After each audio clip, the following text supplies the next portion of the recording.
facilities that the Sporting Kansas City franchise has.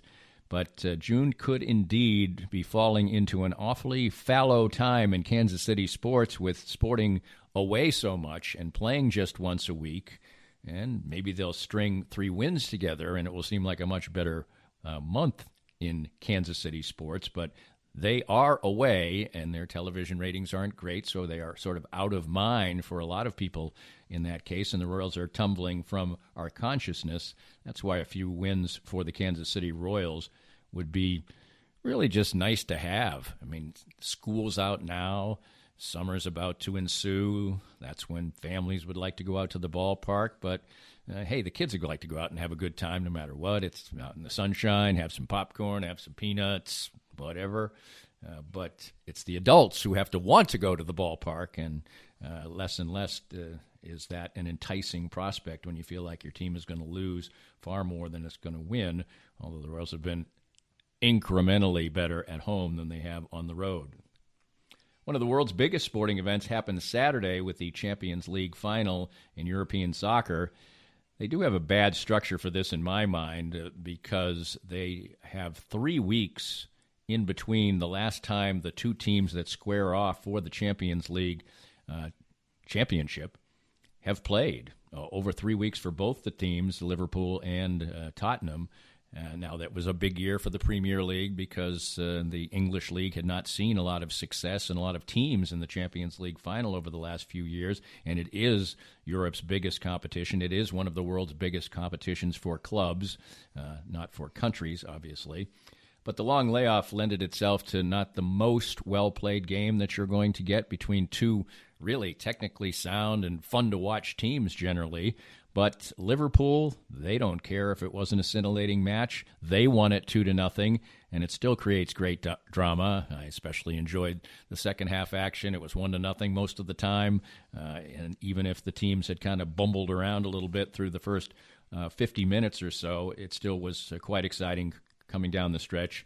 And when you read about it afterwards, as I did in the Times of London, all right, humble brag. I guess it's a humble brag. Some people think it's stupid. I actually am a Sunday subscriber to the Times of London. Doesn't cost very much, folks. But it's still called by its historic name, the European Cup, which it was called for years and years before it was the Champions League and the Champions League Final and Champions League Cup. But that title indicates the meaning, and Liverpool now holds that championship for the 6th time. That's the 3rd most behind Real Madrid and AC Milan.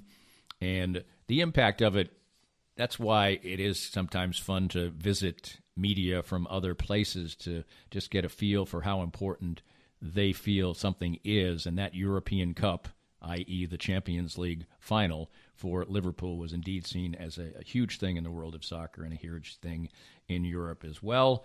We hope that Sporting Kansas City will give us some soccer delights here as the season goes along. And, of course, right here in the good old USA, we have a lengthy structure for the NBA Finals, which have taken on some drama. Whenever you get somebody besides Golden State winning a game, as Toronto did in the first game, that creates a little more interest. And, of course, the champions bounced back and knotted it up, and they're proving to be valiant champions. We'll talk a little about that and a couple other notes coming up right here. More of Danny's Reasonably Irreverent podcast after this. We're here with Joe Spiker, the president of Easton Roofing. And Joe, you worked for other companies in the construction industry.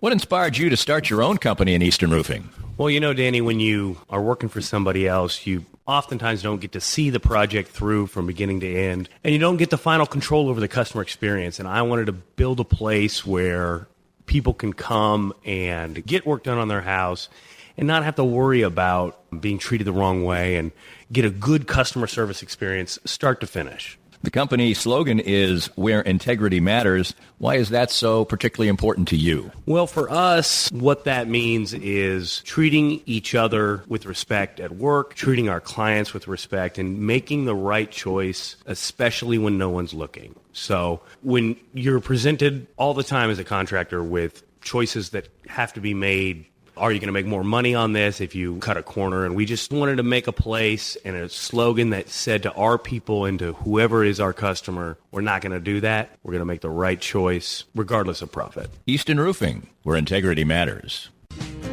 Get a refreshing change of your expectations of a sports bar and restaurant at the 23rd Street Brewery in Lawrence. Matt Llewellyn's welcoming spot at Clinton Parkway and Castle covers all the bases, like their own handcrafted beers and all the televisions you need for great sports viewing, but it's the large, varied, and delicious menu that stands apart. From a favorite of mine like the awesome ahi tuna appetizer to great sandwiches, outstanding pizza, and truly fantastic entrees, the 23rd Street Brewery has it all. Matt and his friendly staff make it that much more enjoyable. Food until 10, fun until late. The 23rd Street Brewery is a can't-miss stop when you are in Lawrence. For many people, a family law case will be one of the most difficult experiences in their life. The law firm of Kenneth McRae will help you through it. Personal and effective help from Ken in concert with you will develop a unique strategy for your unique case. As Ken always says, divorce can be civil law, not civil war. Licensed in Kansas?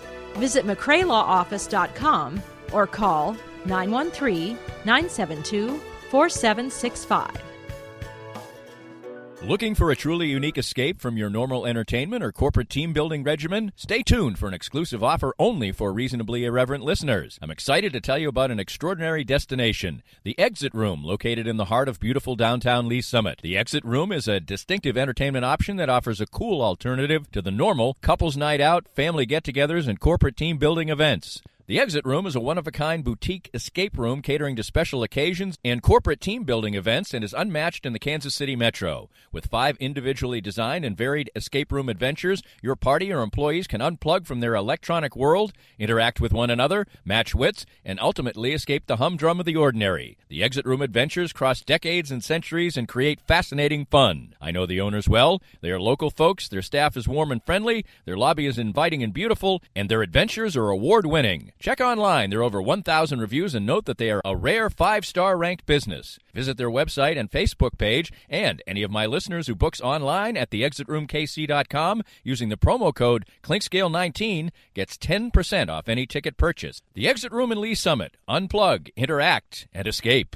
Welcome back. The NBA Finals are headed back out west, tied up at 1 apiece. Toronto missed a glorious opportunity in last night's game to take a 2-0 lead and hold on to their home serve, as it were, after taking the first game in fairly impressive fashion. And then in the second game, being up late in the first half, having a team that is still compromised, obviously, in Golden State with Kevin Durant out, and then eventually would lose Klay Thompson for the entire fourth quarter.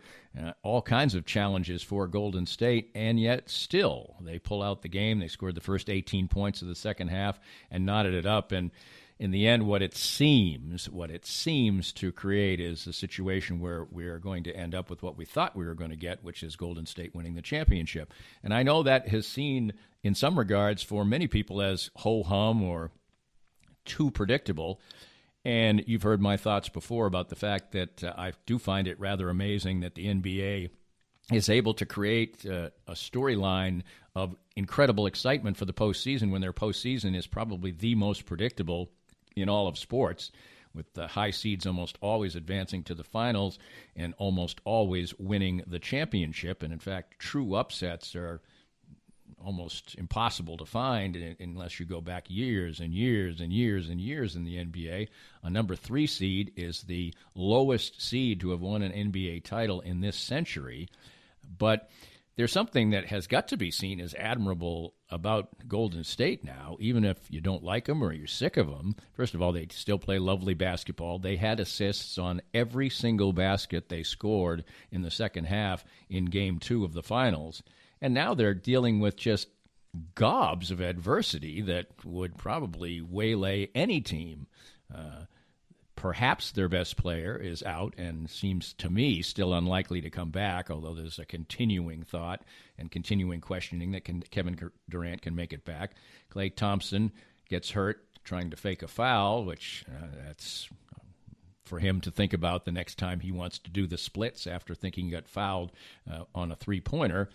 But he's got a hamstring injury and perhaps will be either compromised or out for the next game. They just got DeMarcus Cousins back in the center. He's been out. Andre Iguodala has been compromised by injury during this postseason, but of course he made the big shot last night. So doing all this under these circumstances and being really, for the most part, a likable group with a charismatic head coach in Steve Kerr. Now, certainly they have their villain in Draymond Green, but there's a lot to like about Golden State. I find it hard to summon up much anger against them, even though they're really good. And the fact that when they're at their best and at their healthiest, the thought that they've wrecked the league probably does have some truth to it, because they are so good at full strength, but they're not anywhere near full strength.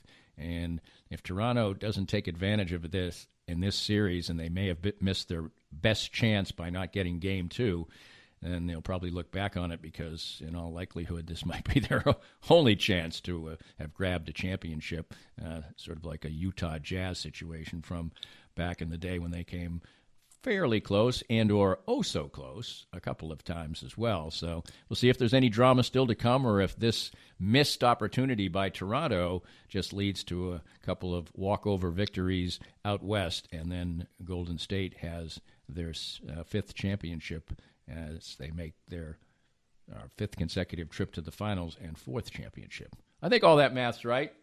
If it's not, I stand corrected.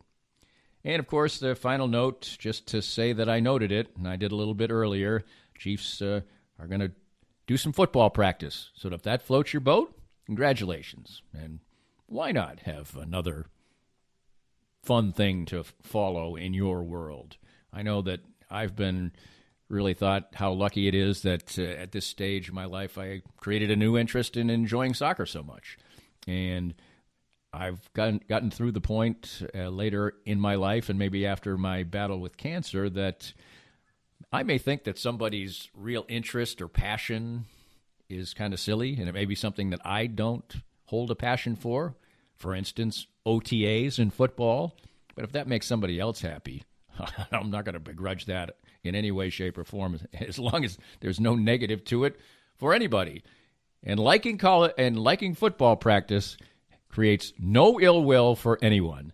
So have at it. Enjoy guys running around playing fake football and hearing all about it in the newspapers, television, podcasts, and the like. And, of course, I'll keep my eye on it. If somebody gets hurt, or Andy Reid says something silly, or Patrick Mahomes does something dumb, I certainly don't want to say that he might get hurt, please. I want to be held to that jinx. But anyway, we'll keep our eye on it in case there's any real storylines that come out of it next time around on our Sports Wrap. We hope you enjoyed the latest Danny Clinkscale Reasonably Irreverent podcast. Come back soon for something fresh and new. This podcast was made possible by our great sponsors like the law offices of Kenneth McRae, developing a unique strategy for your family law case. Divorce can be civil law, not civil war.